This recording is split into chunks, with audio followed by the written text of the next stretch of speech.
बिस्मिल्लाहिर्रहमानिर्रहीम।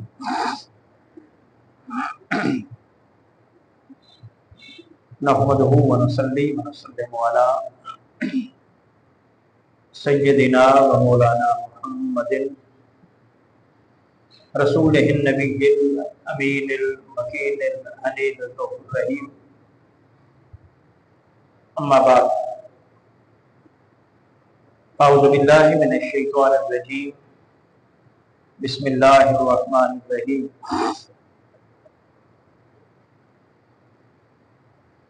लकुम दीनुकुम वलिय दीन। वक़ालल्लाहु तबारक व तआला फी मक़ाम आखिर उद्खुलू फिस्सिल्मि काफ़ा वला तत्तबिउ खुतवातिश शैतान। सदक़ल्लाहुल अज़ीम व सदक़ रसूलुहुन नबियुल करीमुल अमीन। हम्दो सना के बाद उस अल्लाह जल्ल मजदहू का शुक्र अदा करते हैं कि उसने हमें इस्लाम जैसी नेमत से नवाजा और हजूर नबी मुकर्रम सल्लल्लाहु अलैहि वसल्लम का उम्मती बनाया। ये महीना पाकिस्तान की आज़ादी का महीना करार दिया जाता है। 14 अगस्त को पाकिस्तान मार्ज़े वजूद में आया। हिंदुस्तान में रहने वाली मुस्लिम कौम को अलग खित्ता नसीब हुआ।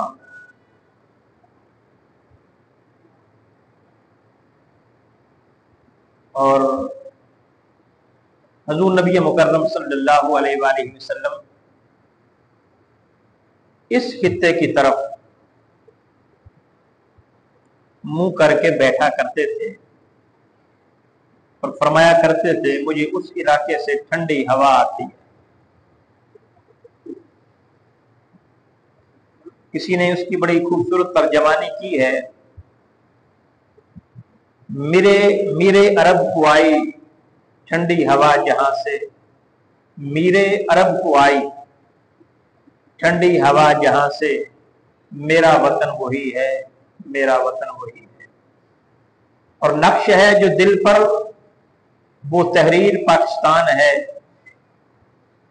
नक्श है जो दिल पर वो तहरीर पाकिस्तान है। मुस्तफा के नाम की जागीर पाकिस्तान। ये जागीर हमने मुस्तफा करीम सल्लल्लाहु अलैहि वसल्लम के नाम पे खरीदी थी। ये नाम मुस्तफा की खरीद है। ये हजूर का ताल्लुक और वास्ता बीच में काम आया और पाकिस्तान 14 अगस्त को मार्ज़े वजूद में आया। आज की गुफ्तगू का उन्वान इसी हवाले से है कि पाकिस्तान में दो कौमी नजरिया क्या है और आजादी के तकाजे क्या है। जब पाकिस्तान बना था इस बुनियाद पे बना था कि हम पाकिस्तान में रहने वाले लोग एक कौम नहीं हैं, हम दो कौमें हैं।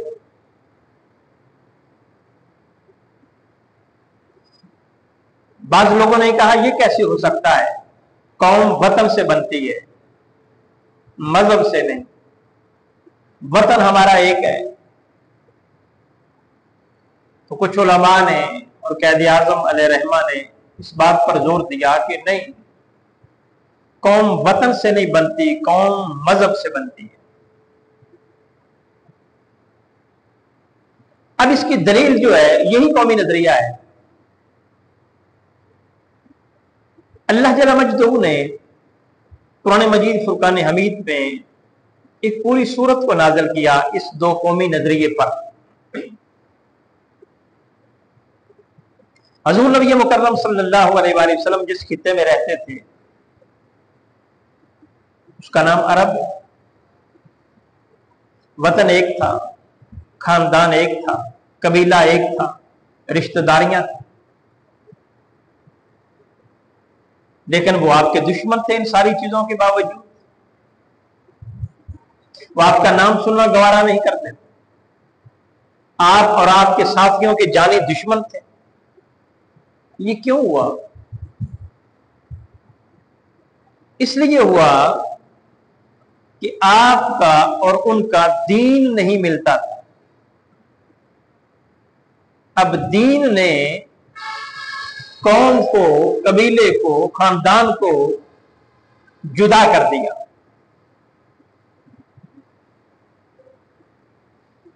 उन्होंने कोशिश की, मुशरिकीन मक्का ने, कि हम आपके साथ इल्हाक चाहते हैं,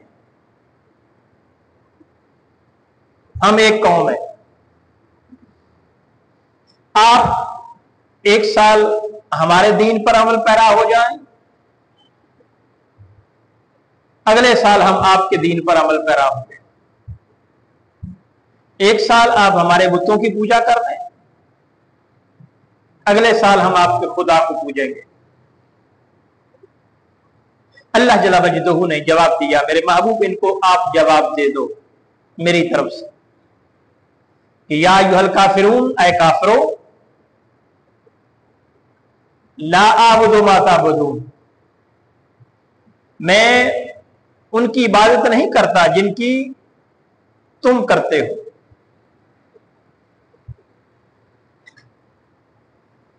वला अंतुम आबिदून मा आबुद, और ना तुम उसकी इबादत करने वाले हो जिसकी मैं इबादत करता हूं। वला अना आबिदुम मा अबदतुम, और ना ही मैं आइंदा कभी उनकी इबादत करूंगा जिनकी तुम करते हो। वला अंतुम आबिदून मा अबुद, और ना तुम उनकी इबादत करोगे उसकी जिसकी मैं करता हूं। आगे बात को खत्म करते हुए ये कह दिया, लकुम दीनुकुम वलिय दीन, तुम्हारे लिए तुम्हारा दीन है, मेरे लिए मेरा दीन। अब जब दीन अलग हो गया तो कौम कैसे एक हो गई? दीन कहते हैं तर्ज जिंदगी को, उसूल जिंदगी को, ज़ाब्ता हयात को। जब तुम्हारा ज़ाब्ता हयात जुदा है, हमारा ज़ाब्ता हयात जुदा है, हम एक नहीं हो सकते। यही वजह है कि खानदान एक था, कबीला एक था, इलाका एक था, लेकिन फिर भी जंगे होंगी। होना तो ये चाहिए था कि वो मामूली उसको इख्तलाफ करार दे देते, बाकी चीजें इकट्ठी रखते, न दुश्मनी करते, न लड़ाइयां करते, न झगड़े करते, चलता रहे। सो नहीं। और फिर इस बात पर, दो कौमी नजरिए पर एक और दलील कुरान मजीद फुरकान हमीद से मिलती है। अल्लाह जल्ल मजदू ने फरमाया, या अय्युहल्लज़ीना आमनू उदखुलू फिस्सिल्म काफ़ा वला तत्तबिऊ खुतवातिश शैतान इन्नहु लकुम अदुव्वुम मुबीन। ऐ ईमान वालो, इस्लाम में मुकम्मल तौर पर दाखिल हो जाओ, शैतान की इत्तिबा ना करो, वो तुम्हारा दुश्मन है। अब इससे मुराद यह है कि तुम इस्लाम को ओढ़ना बिछोना बढ़ाओ, तुम्हारा तर्ज जिंदगी इस्लाम के मुताबिक हो, तुम्हें जिंदगी गुजारने के उसूल लेने हैं, इस्लाम से लो। तुम्हें ज़ाब्ता हयात तलाश करना है, इस्लाम से करो। तुम्हारे रस्म और रवाज इस्लाम के मुताबिक हो, तुम्हारा लिबास इस्लाम के मुताबिक हो, तुम्हारा उठना बैठना इस्लाम के मुताबिक हो, तुम्हारी मुआशरत इस्लाम के मुताबिक हो, तुम्हारी अदालत इस्लाम के मुताबिक हो, तुम्हारी सियासत इस्लाम के मुताबिक हो, तुम मुकम्मल, तुम्हारी तिजारत इस्लाम के मुताबिक हो, तुम मुकम्मल इस्लामी बन जाओ, क्योंकि तुम मुस्लिम कौम हो। अल्लामा इकबाल ने कहा था, तू खास है तरकीब में कौम रसूल हाशिम, अपनी मिल्लत को क्यास अक़वाम मगरब पे ना कर। अपनी मिल्लत को क्यास अक़वाम मगरब पे ना कर, तू खास है तरकीब में रसूल हाशिम। तेरी जो जिंदगी की तरकीब है वो वहां से बनी है। अपने आप को उनके साथ ना जोड़, तेरा उनके साथ कोई मुबादला नहीं है। क्या मतलब, हम उनसे कमतर हैं? नहीं, अलामत कहते हैं तुम उनसे बुलंद हो, तुम्हारा मकाम बुलंद है, स्टेटस बुलंद है, तुम्हारी इज्जत बुलंद है, तुम्हारा वकार ऊंचा है, तुम्हारा दीन ऊंचा है, तुम्हारा इस्लाम ऊंचा है, तुम्हारा खुदा बुलंद है, तुम्हारा मुस्तफा बुलंद है। तुम किसी के बराबर भी नहीं हो, चे जाए कि तुम्हारा मकाम कम हो। लेकिन हम आज कहां खड़े हैं? हम बुलंद हैं या कमतर हैं? ये तो हमने अपने आप को वहां खड़ा कर दिया ना। इस्लाम तो हमें बुलंदी का दर्श देता है, अजमत का दर्श देता है, रिफत और शान का दर्श देता है। और वो कहता है अंतुमुल आलौना इन कुंतुम मोमिनीन, तुम गालिब आओगे अगर तुम मोमिन हुए। तुम गालिब आओगे अगर तुम मोमिन हुए। हम गालिब नहीं आ रहे, नहीं हो रहे। इसका मतलब है कि हम मोमिन नहीं रहे। जब तक मोमिन थे वो गालिब थे। ईमान आहिस्ता आहिस्ता कम होता चला गया, कम होता चला गया, हम मगलूब होते चले गए। आज भी अपने ईमान को कमजोर से मजबूती की तरफ ले जाए तो गालिब आ सकते हैं।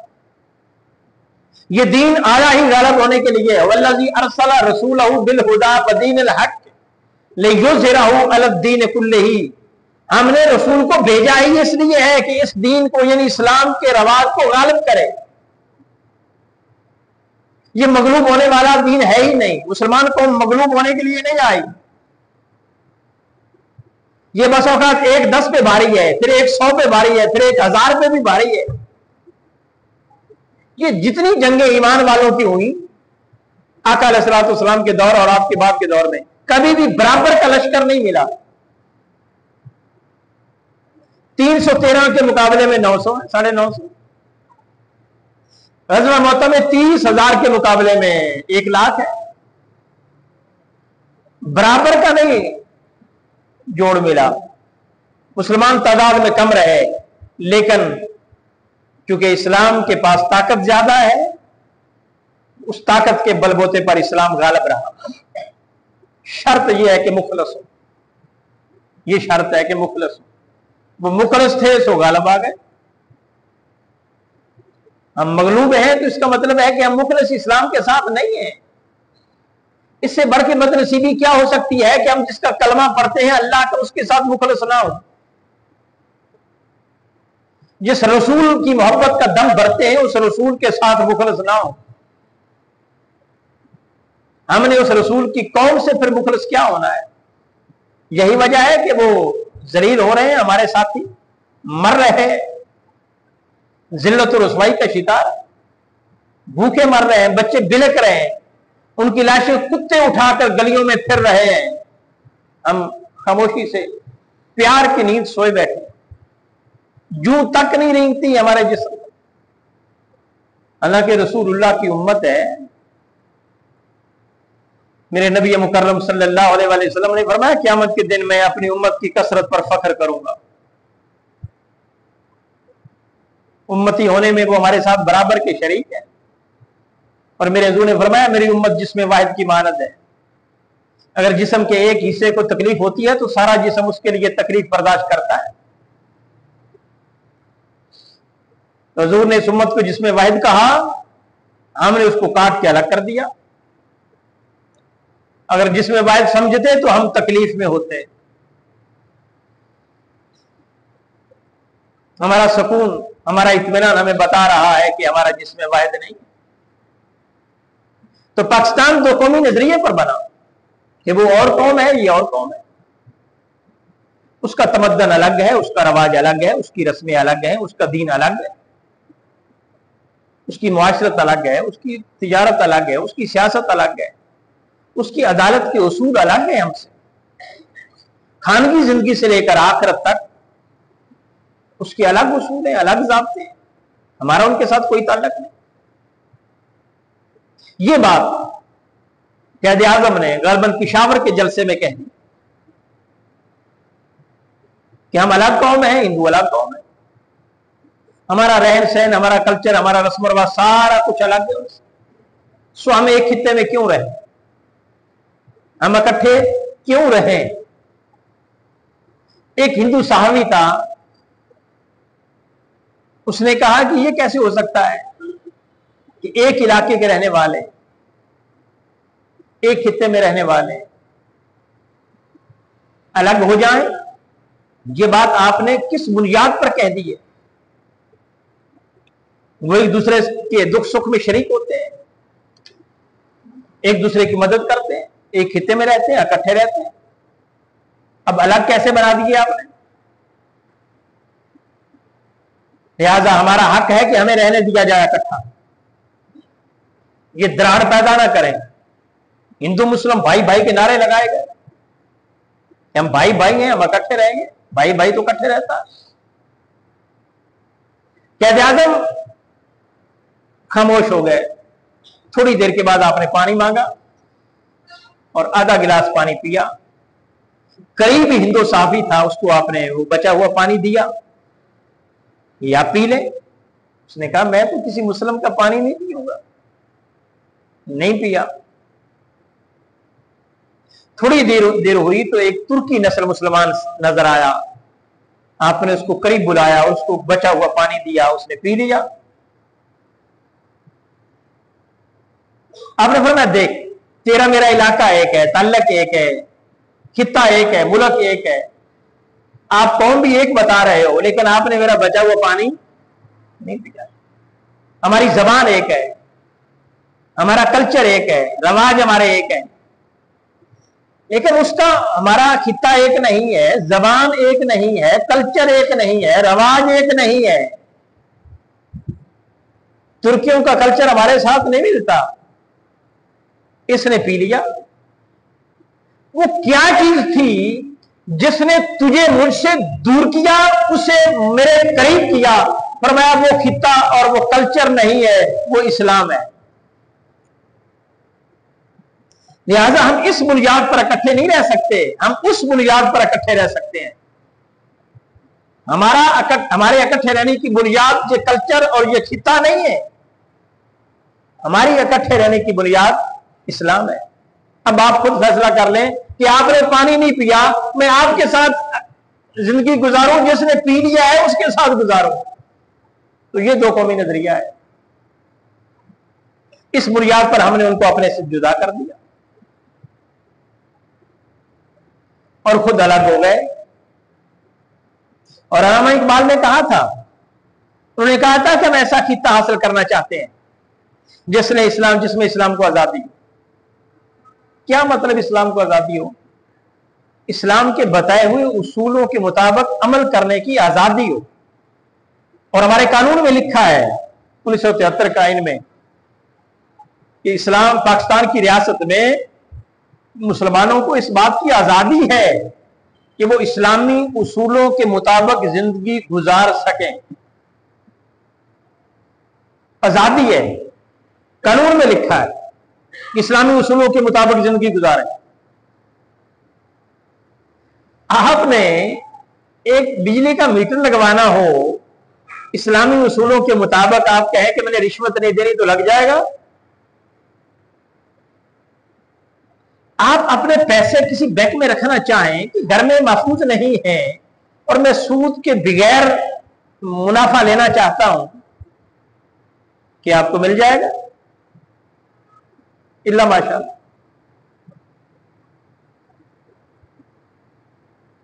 आप अदल चाहें कि मेरे साथ ज्यादती हुई है, मुझे अदल मिले, मिल जाएगा।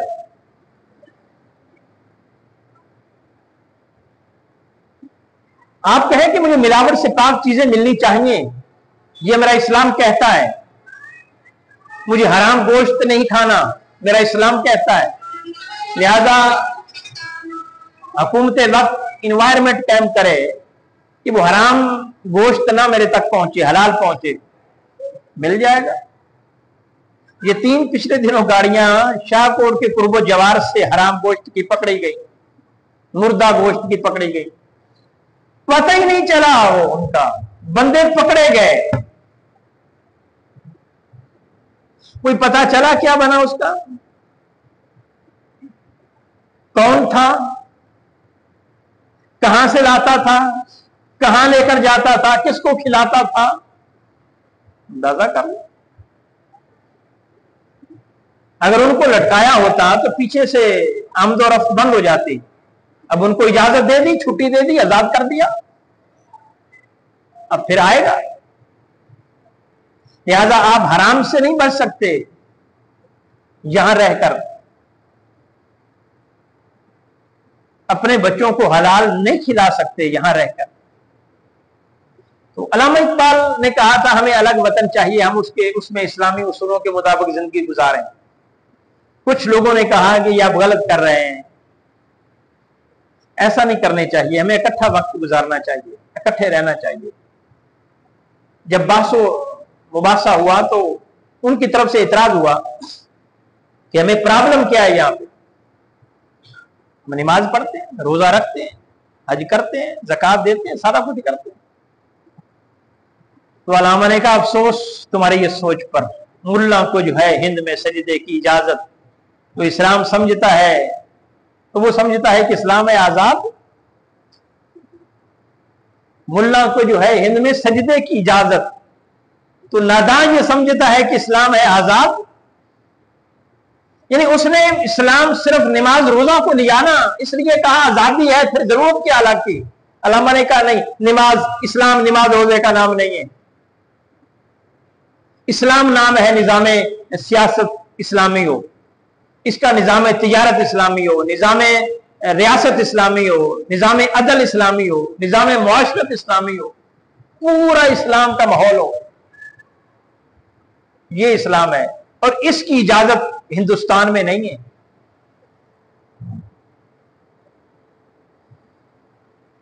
अगर ये याद रख लें, ये पाकिस्तान नमाज के लिए नहीं बना, बुनियादी नुकता, नमाज रोजे के लिए पाकिस्तान नहीं बना। और बने ये दो मुल्क बने हैं तारीख में दीन के नाम पे, एक मदीना ताजदारे कायनात जिसके वानी है, एक पाकिस्तान, वो भी इस्लाम के नाम पे बना, ये भी इस्लाम के नाम पे बना, वो भी दीन के नाम पे, ये भी दीन के नाम पे।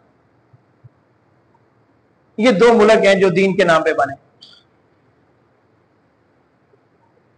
तो यहां दीन नजर आना चाहिए। हमने जब पाकिस्तान बनाया था तो उस वक्त नारा लगाया था कि पाकिस्तान का मतलब क्या, ला इलाहा इल्लल्लाह मोहम्मद रसूलुल्लाह, और दस्तूर रियासत हमने कहा था मोहम्मद रसूलुल्लाह होगा, यानी मोहम्मद रसूलुल्लाह सल्लल्लाहु अलैहि वसल्लम की तालीमात यहां होंगी, आपका निजाम होगा। हमने वादा किया था, बोले, और उस वादे की पासदारी के लिए हमने लाखों जानों को जाया करवाया, 10,000 औरतें उठाई गई जिनकी अस्मत दरी हुई, लाखों लोग कटे गए, मारे गए, तबाह बर्बाद हो गए, खानदान उजड़े, जायदादें खत्म हुई। वो बच्चों को पकड़ते और ऊपर उठाकर नीचे पटक के मारते और वालिदैन के सामने उनका कलेजा निकल आता। इस कैफियत में पाकिस्तान बना। बना क्या था, जज्बा क्या था,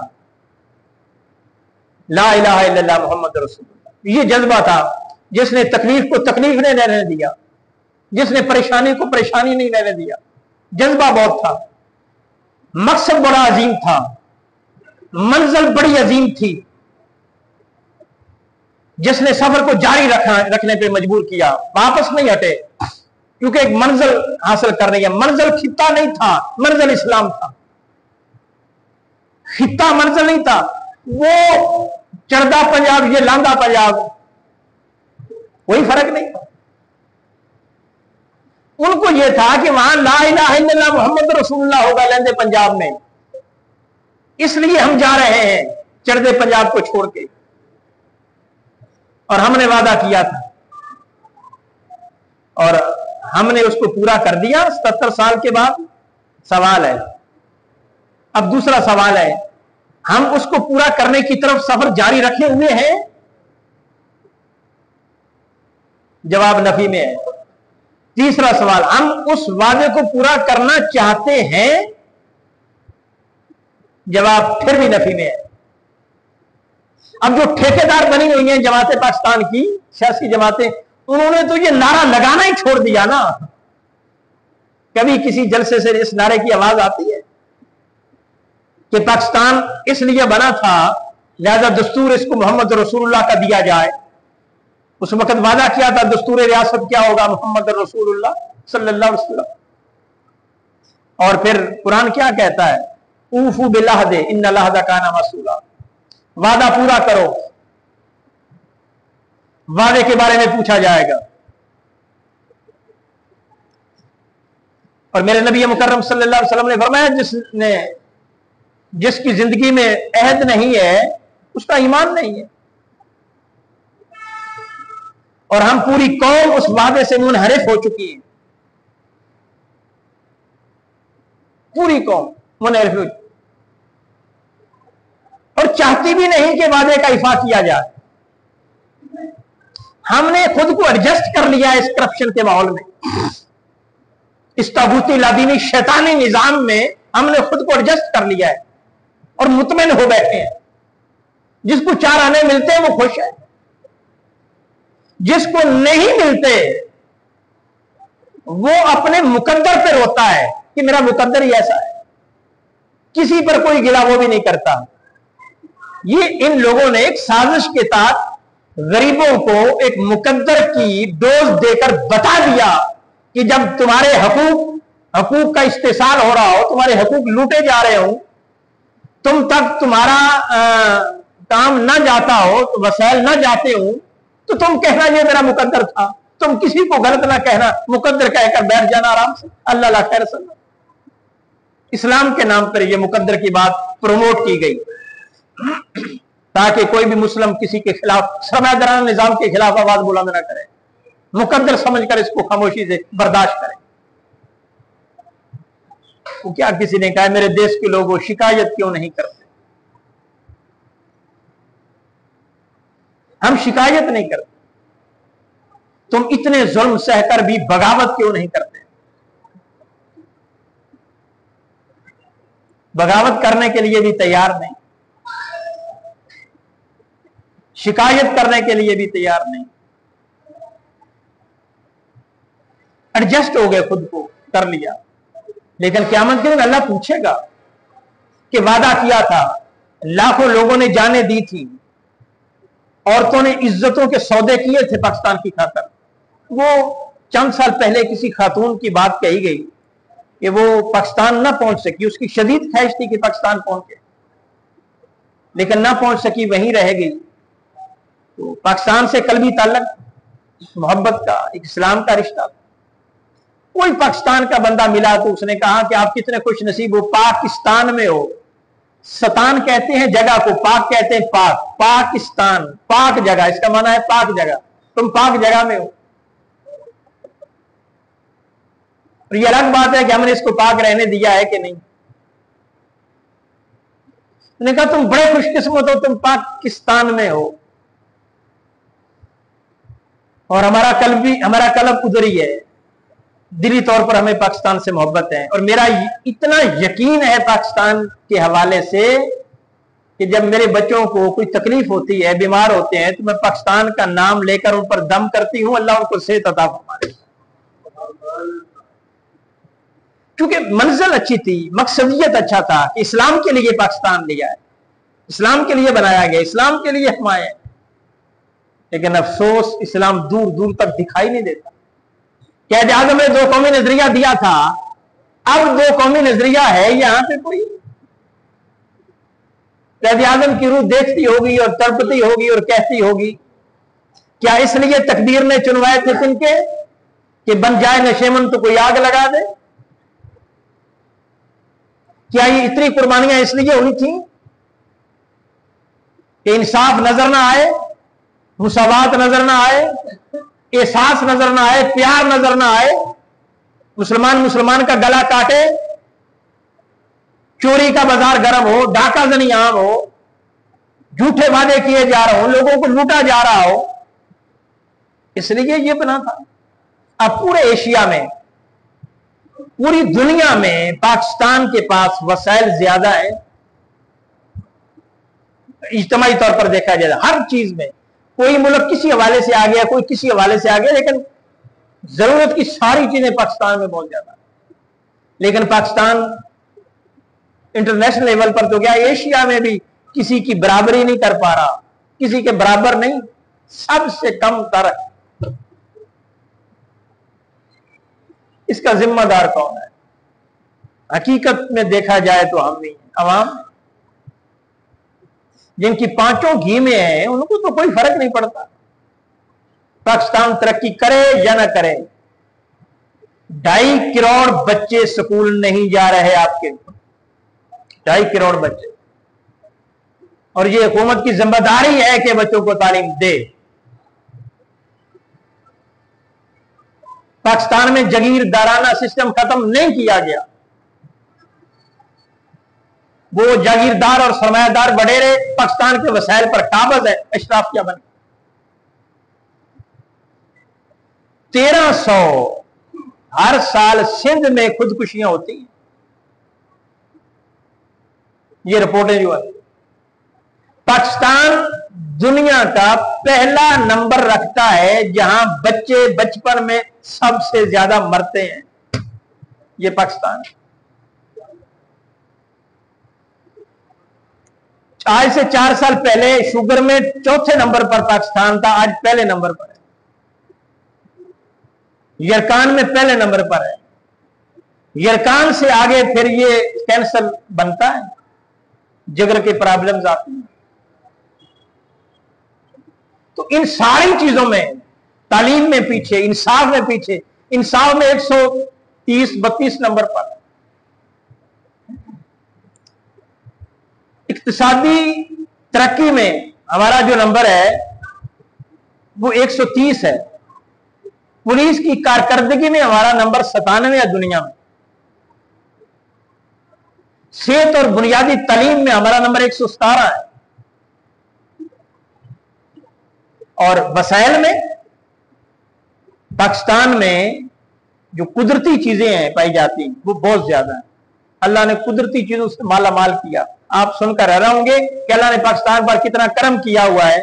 पाकिस्तान किन्नू की पैदावार में पहले नंबर पर है, चने की पैदावार में दूसरे नंबर पर, कपास, चावल और खुबानी की पैदावार में चौथे नंबर पर, मछली और दूध की पैदावार में पाकिस्तान दुनिया में 5वें नंबर पर, गंदम की पैदावार में 6ठे नंबर पर, खुश्क मेवाजात और आम में पाकिस्तान 7वें नंबर पर, हलाल गोश्त की पैदावार में पाकिस्तान 9वें नंबर पर, कोयले के जखैर में पाकिस्तान 4थे नंबर पर, सोने और चांदी के जखैर में पाकिस्तान 5वें नंबर पर, नहरी निजाम में पाकिस्तान पहले नंबर पर दुनिया में।